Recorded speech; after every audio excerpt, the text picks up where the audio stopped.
శ్రీమాత్రే నమః. సర్వమంగళమాంగళ్యే శివే సర్వార్ధసాధికే శరణ్యే త్రయంబకే దేవి నారాయణీ నమోస్తుతే. ఈరోజు వీడియోలో శ్రావణ మాసంలో మొదటి మంగళవారం రోజు మంగళగౌరీ దేవికి పూజ అనేది చేసుకున్నానండి. ఇంకా సుబ్రహ్మణ్య స్వామికి కూడా 6 తమలపాకుల పైన దీపారాధన అనేది వెలిగించుకున్నాను మట్టి ప్రమిదలో. ఇంకా ఒక చిన్న రాగి పళ్ళెంలో కందులు వేసి కందిపప్పు పైన ఈ దీపాన్ని వెలిగించుకున్నాను అనమాట, సుబ్రహ్మణ్య స్వామిని ఉద్దేశించి. అంటే కుజదోషాలు కానీ ఇంకా రుణ విమోచనం కలుగుతుందని ఇలా నేను మంగళవారాలు అప్పుడప్పుడు వెలిగించుకుంటూ ఉంటానండి. అంటే ఇలా తమలపాకుల పైన దీపారాధన వెలిగిస్తే సుబ్రహ్మణ్య స్వామి అనుగ్రహం కలుగుతుందని చెప్తూ ఉంటారండి. ఇంకా పిల్లల కోసం కానీ, ఉద్యోగం కోసం కానీ, వివాహం కోసం కానీ, ఇలాంటి కుజదోషాలు కానీ, రాహుకేతుల వల్ల మనకి ఏదైనా ఇబ్బందులు ఉన్నా కానీ మనకి తొలగిపోతుందని తమలపాకు పైన ఇలా సుబ్రహ్మణ్య స్వామిని ఉద్దేశించి దీపారాధన చేసుకుంటే చాలా చాలా మంచిదన్నమాట. ఇన్ని వారాలు అనుకోనైనా చేసుకోవచ్చు. ఇంకా మంగళవారం హోర టైం అని ఉంటుందండి. ఉదయం 6 to 7, మధ్యాహ్నం 1 to 2, నైట్ 8 to 9 అనుకుంటాను. ఈ టైంలో వెలిగించుకుంటే చాలా మంచిదని చెప్తారు. కుదిరితే వెలిగించుకోండి. లేదైనా కూడా మనం ఏదో ఒక టైంలో స్వామివారికి పూజ చేసుకొని వెలిగించుకోవచ్చు. సో నేను ఈరోజు మంగళగౌరి పూజ చేసుకుందామని అనుకొని ఈరోజు మంగళవారం కూడా నేను ప్రతి వారం వెలిగించుకుంటానని అన్నీ కూడా రెడీ చేసుకున్నాను అనమాట. ఇంకా ఒకళ్ళు నన్ను ఇవాళ మంగళగౌరి వ్రతం చేసుకుంటూ తాంబూలం తీసుకోవడానికి పిలిచారనమాట, వాయనం కోసము. వాళ్ళు 9 లోపే పూజ చేసుకుంటాము, వచ్చి ముందు వాయనం తీసుకొని వెళ్ళండి, 5గురికి వాళ్ళు ఇచ్చుకుంటారు. నేను కూడా పెళ్ళైన ఒక 5 సంవత్సరాలు చేసుకున్నానండి. అంటే మాకు ఉంది, మా అత్తగారు వాళ్ళ ఇంట్లో మంగళగౌరి వ్రతం ఉంది, ఆనవాయితీ ఉంది. కాబట్టి పెళ్ళైన మొదటి సంవత్సరం అమ్మ వాళ్ళ ఇంట్లో చేసుకున్నాను, తర్వాత మిగతా సంవత్సరాలన్నీ అత్తగారింట్లో చేసుకున్నాను అనమాట. చాలా ఏళ్ళు అయిపోయింది. అయినా కానీ ప్రతి గౌరి అంటే శ్రావణ మాసంలో మంగళవారాలు ఒక వారమైనా చక్కగా అమ్మవారికి పూజ చేసుకుంటాను. మిగతా వారాల్లో అమ్మవారికి కుంకుమార్చన చేసుకుంటాను అనమాట, అమ్మవారి అష్టోత్తరం అది చదువుకుంటూ. ఎందుకంటే మనకి సౌభాగ్యాన్ని ప్రసాదించేది మంగళగౌరీ దేవి కాబట్టి ఆవిడ్ని మనము పూజించడం వలన మనకి అఖండ సౌభాగ్యాన్ని ప్రసాదిస్తుంది. కాబట్టి అమ్మవారిని ఇలా పూజ చేసుకుంటూ ఉంటాను. ఈ వ్రతం అనేది కుటుంబంలో ఆనవాయితీ ఉంటేనే ఆచరించాలంటే, వ్రతంలాగా చేయాలనుకోండి తప్పకుండా ఇంట్లో ఆనవాయితీ ఉండాలి. మనం ఎప్పుడైనా ఒక వారమైనా అమ్మవారిని పూజించుకోవాలి అని అనుకునే వాళ్ళైతే ఎవరైనా చేసుకోవచ్చండి. పూజ ఒక్క వారం చేసుకొని మిగతా వారాలు అమ్మవారి అష్టోత్తరం చదువుకుంటే సరిపోతుందన్నమాట. ఈ ఒక్క మంగళవారాలు శ్రావణ మాసంలోనే చేసుకోవాలని లేదండి. ప్రతి మంగళవారం కూడా మనము మంగళగౌరీ దేవిని పూజించుకుంటే మనకి అమ్మవారి అనుగ్రహం అనేది ఉంటుంది అన్నమాట.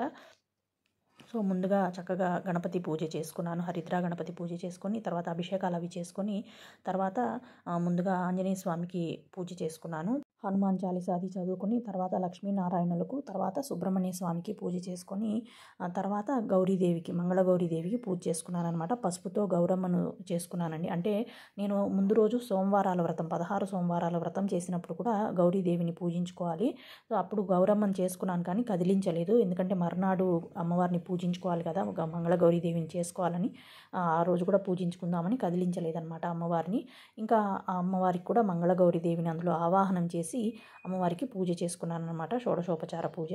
ఇప్పుడు చాలామంది అడుగుతారు, మాకు ఇంట్లో ఆనవాయితీ లేదు, అత్తగారు వాళ్ళు అడిగి చేయాలంటే, వ్రతంలాగా చేయాలంటే నేను ముందు చెప్పినట్టుగా పెద్దవాళ్ళని అడిగి చేసుకోవాలండి. లేదు ఒక వారం అమ్మవారిని పూజించుకోవాలనుకునే వాళ్ళు చక్కగా చేసుకోవచ్చు. ఎవరైనా ముత్తైదుకు పిలిచి తాంబూలం ఇచ్చి వాళ్ళతోటి మనము ఆశీర్వచనం పొందాలన్నమాట. దీర్ఘ సుమంగళి భవ అనే ఒక ఆశీర్వచనాన్ని మనం పొందాలి. అమ్మవారే మనకి వాళ్ళ రూపంలో వచ్చి మనల్ని ఆశీర్వదిస్తున్నట్టుగా భావన చేసుకోవాలండి.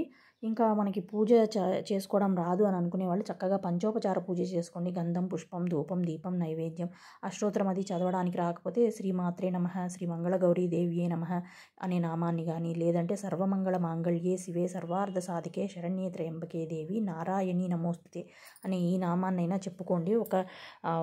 అంటే ఒక పేపర్లో ఫస్ట్ మనం ఉపచారాలు రాసుకున్నామనుకోండి, ధ్యానం, ఆవాహనం, ఆసనం అని ఉపచారాలన్నీ కూడా రాసుకొని ఉపచారాలకు ముందు ఈ సర్వమంగళ మాంగళ్యే శివే సర్వార్థ సాధికే శరణ్యే త్రయంబకే దేవి నారాయణీ నమోస్తుతే శ్రీ మంగళగౌరీ దేవియే నమః ధ్యాయామి, ధ్యానం సమర్పయామి, ఆవాహయామి, ఆసనం సమర్పయామి, పాదయో పాద్యం సమర్పయామి, హస్తయో అర్ఘ్యం సమర్పయామి అనుకుంటూ ఇలా ఉపచారాలు ఒక్కొక్కటి చెప్పుకుంటూ అమ్మవారికి అవి చేసుకోవచ్చండి. ఇలా ఏమీ రాదు అని అనుకునే వాళ్ళు చక్కగా మీరు ఎలా అమ్మవారిని పూజించాలనుకుంటాను మీ మనసులో ఉండే కోరికలను చెప్పుకొని అమ్మవారిని పూజించుకోండి. ఏదైనా కానీ మనం మనస్ఫూర్తిగా చేసేది అమ్మవారు తప్పకుండా స్వీకరిస్తుందన్నమాట. సో ఇలా చేసుకోండి. అంటే ఇప్పుడు మనకి ఇంకా 3 వారాలు ఉన్నాయి. ఏదో ఒక వారమైనా మీరు అమ్మవారిని పూజించుకోండి, గౌరీదేవిని చేసుకొని మనకి అఖండ సౌభాగ్యాన్ని అమ్మవారు ప్రసాదిస్తుందన్నమాట. ఇంకా అమ్మవారి అష్టోత్తరము అది చదువుకొని కుంకుమార్చన చేసుకొని తర్వాత లలితా సహస్రనామ పారాయణం చేసుకున్నాను. తర్వాత శివయ్యకు కూడా 8 నామాలతో పూజ అది చేసుకున్నాను. ఈ మధ్యకాలంలో చాలా ఏళ్ళు అయిపోయిందండి ఒకళ్ళ ఇంటికి వెళ్ళి వాయనం తీసుకోవడం అనేది. ఒక సంవత్సరం అంటే లాస్ట్ ఇయర్ అసలు తీసుకోలేదు. ఆ అమ్మవారిది పూజ చేసుకున్నాక కాటుక పడతారనమాట. అది చాలా చాలా విశేషము మంగళగౌరీదేవి వ్రతంలో. ఆ కాటుక కోసం ఎంత ఎదురు చూస్తూ ఉంటాము అసలు. ఇలా 1-2 సంవత్సరాలు అయితే దొరకలేదు. ఈ సంవత్సరం మళ్ళీ అమ్మవారి అనుగ్రహాన్ని ప్రసాదించిందని చాలా సంతోషంగా అనిపించింది. ఒకళ్ళు పిలిచారు కదా ముత్తైదుకి రమ్మని చెప్పేసి తాంబూలానికి. చక్కగా వెళ్ళి తాంబూలం తీసుకొని కాటుక పెట్టుకొని వచ్చానన్నమాట. అసలు ఎంత బాగుందో కళ్ళకి అసలు ఆ రోజు చాలా బాగా అనిపించింది. ఇంకా తర్వాత ఇంటికి వచ్చి నేను పూజ చేసుకున్నాను అనమాట. ఎందుకంటే వాళ్ళు ఉదయాన్నే పూజ చేసుకున్నారు. సో పొద్దున్నే వెళ్ళి తాంబూలం తీసుకొని వచ్చి పూజ అది చేసుకున్నాను. ఇంకా ఇలా అమ్మవారికి పూజ అది అయిన తర్వాత మళ్ళీ ధూపం దీపం ఉపచారాలు వస్తాయి కదా, అప్పుడు ఈ దీపాలు వెలిగించుకున్నాను. సుబ్రహ్మణ్య స్వామికి ఏమో ఒక కందిపప్పుతో ఒక దీపము, తర్వాత 6 దీపాలు కూడా వెలిగించుకుంటాం కదా. ఇంకా మంగళగౌరీదేవి కూడా మామూలుగా 5 వెలిగిస్తాము. అమ్మవారికి కూడా వెలిగించినట్టుగా ఉంటుందనేసి అలా 2 కలిసి వచ్చినట్టుగా వెలిగించుకున్నాను అనమాట. కథ కూడా చదువుకుంటారు. నేను కథ అయితే చదువుకోలేదు. తర్వాత విన్నానన్నమాట. కథ పెట్టుకొని మొబైల్లో పెట్టుకొని విన్నాను. కథ చదువుకున్నా మంచిదేనండి. ఒక వారమైనా ఇలా అమ్మవారిని పూజించడం వలన మనకి అమ్మవారి అనుగ్రహం అనేది ఉంటుంది కాబట్టి సౌభాగ్యాలను అమ్మవారు ప్రసాదిస్తుంది కాబట్టి తప్పకుండా ఈ శ్రావణ మాసంలో ఒక్క మంగళవారమైనా మంగళగౌరీదేవి వ్రతాన్ని ఆచరించి అమ్మవారి అనుగ్రహాన్ని పొందాలని మనస్ఫూర్తిగా నేను కోరుకుంటున్నానండి. మీ అందరినీ కూడా అఖండ సౌభాగ్యాన్ని అమ్మవారు ప్రసాదించాలి. అందరికీ కూడా ఇంట్లో సుఖ సంతోషాలతో అందరూ కూడా చల్లగా హాయిగా ఆయురారోగ్య ఐశ్వర్యాలతో ఉండాలని మనస్ఫూర్తిగా నేను కోరుకుంటున్నాను అనమాట. ఇలా మంగళగౌరీదేవి వ్రతం అనేది ఈ సంవత్సరం నేను పూజ అనేది చేసుకున్నానండి. మీకు ఈ వీడియో ఎలా అనిపించింది అనేది కూడా నాకు కమెంట్ సెక్షన్లో తెలియజేయండి. ఇంకా ఈరోజు పులిహోర నైవేద్యం పెట్టానన్నమాట.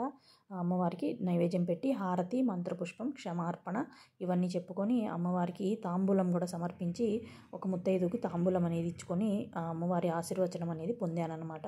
సో ఇదండి మంగళవారం రోజు నేను చేసుకున్న మంగళగౌరీదేవి పూజ. వీడియో నచ్చితే లైక్, షేర్, కమెంట్, ఇంకా సబ్స్క్రైబ్.